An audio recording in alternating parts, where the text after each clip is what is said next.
Bismillahirrahmanirrahim. Assalamualaikum warahmatullahi wabarakatuh. Al-Quran yang mulia ialah lautan yang penuh dengan rahasia ilmiah dan masih banyak ayat-ayat yang belum ditemukan penjelasannya sampai saat ini. Di antaranya ialah kisah Nabi Sulaiman dan Bilqis sang Ratu Saba beserta singgasananya. Lalu bagaimanakah singgasana Bilqis sang Ratu Saba dibawa?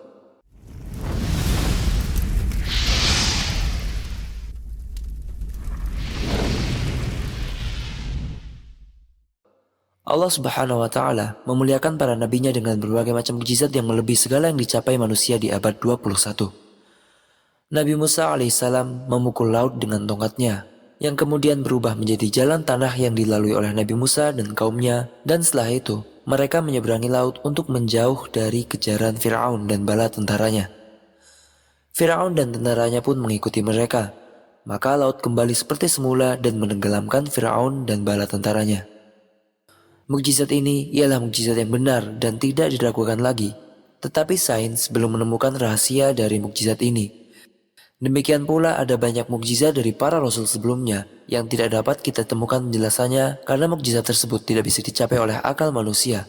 Termasuk juga mukjizat Nabi Sulaiman alaihissalam. Dan sungguh Allah telah menundukkan jin, setan, dan ifrit kepadanya, dan Nabi Sulaiman dapat memahami bahasa semut dan bahasa burung. Lalu bagaimanakah kita menjelaskannya secara ilmiah? Saat ini ada penelitian yang membuktikan bahwa semut, burung, dan makhluk lain memancarkan frekuensi suara yang dapat diterjemahkan dan dipahami. Tetapi para ilmuwan belum dapat memahami frekuensi suara ini. Dan ada kemungkinan bahwa Allah Subhanahu wa Ta'ala hanya memberikan kemampuan kepada Nabi Sulaiman untuk berkomunikasi dengan burung. Adapun mukjizat membawa takhta, sungguh Allah Subhanahu wa Ta'ala ingin memuliakan Nabi Sulaiman dengan mukjizat ini dan menguji kebenaran imannya. Oleh karena itu, ketika Nabi Sulaiman melihat takhta menetap bersamanya, apa yang Nabi Sulaiman lakukan? Apakah Nabi Sulaiman sombong terhadap orang-orang di sekitarnya? Apakah Nabi Sulaiman menjadi zalim atau merendahkan orang-orang di sekitarnya? Tidak. Bahkan Nabi Sulaiman senantiasa bersyukur kepada Allah Subhanahu wa Ta'ala. Allah Subhanahu wa Ta'ala berfirman, فَلَمَّا رَآهُ مُسْتَقِرًّا عِندَهُ قَالَ هَذَا مِنْ فَضْلِ رَبِّي لِيَبْلُوَنِي أَأَشْكُرُ أَمْ أَكْفُرُ وَمَنْ شَكَرَ فَإِنَّمَا يَشْكُرُ لِنَفْسِهِ وَمَنْ كَفَرَ فَإِنَّ رَبِّي غَنِيٌّ كَرِيمٌ. Maka tatkala Sulaiman melihat singgasana itu terletak di hadapannya, ia pun berkata, "Ini termasuk karunia Tuhanku untuk mengujiku apakah aku akan bersyukur atau mengingkari akan nikmatnya. Dan barang siapa yang bersyukur, maka sesungguhnya dia bersyukur untuk kebaikan dirinya sendiri. Dan barang siapa yang ingkar, maka sesungguhnya Tuhanku Maha Kaya lagi Maha Mulia." Kita perhatikan nas Al-Quran yang diambil oleh para ateis sebagai cara untuk mempertanyakan atau meragukan kitab Allah Subhanahu wa Ta'ala. Karena mereka mengatakan bahwa Al-Quran menyebutkan cerita legenda dan mitos yang tidak sesuai dengan sains, sedangkan Al-Quran ini penuh dengan rahasia ilmiah.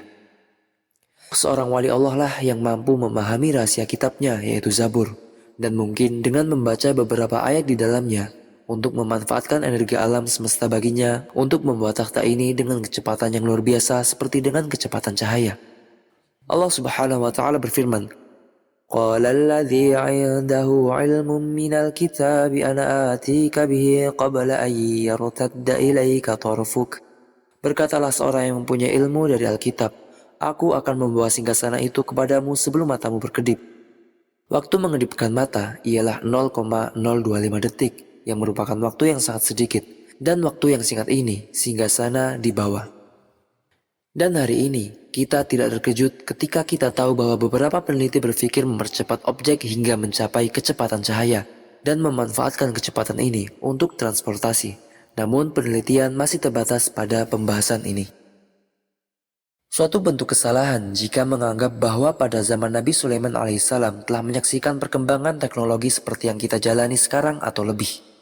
Karena Allah Subhanahu wa Ta'ala menyebut hal-hal ini sebagai mukjizat dan bukan sesuatu yang biasa. Dan kita mendengar dari salah satu profesor mengatakan bahwa Nabi Nuh alaihissalam menggunakan kapal selam nuklir. Subhanallah, dari mana dia mendapatkan ide yang tidak memiliki dasar ilmiah, sejarah atau Al-Quran ini?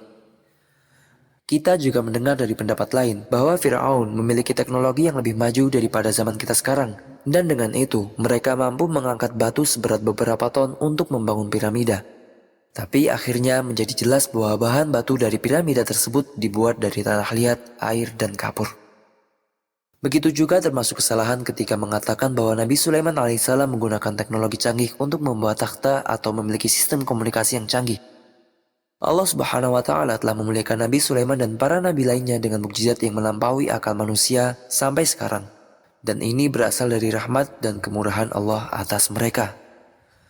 Beberapa peneliti telah mencoba menghubungkan cerita ini dengan kecepatan cahaya, dan mereka mengatakan bahwa jarak dari Palestina atau tempat kerajaan Nabi Sulaiman ke Yaman, tempat Ratu Saba, ditempuh oleh yang memegang takhta dengan kecepatan cahaya tertinggi. Meskipun kita tidak dapat menyangkal perkiraan apapun selama itu sesuai dengan alasan dan logika ilmiah.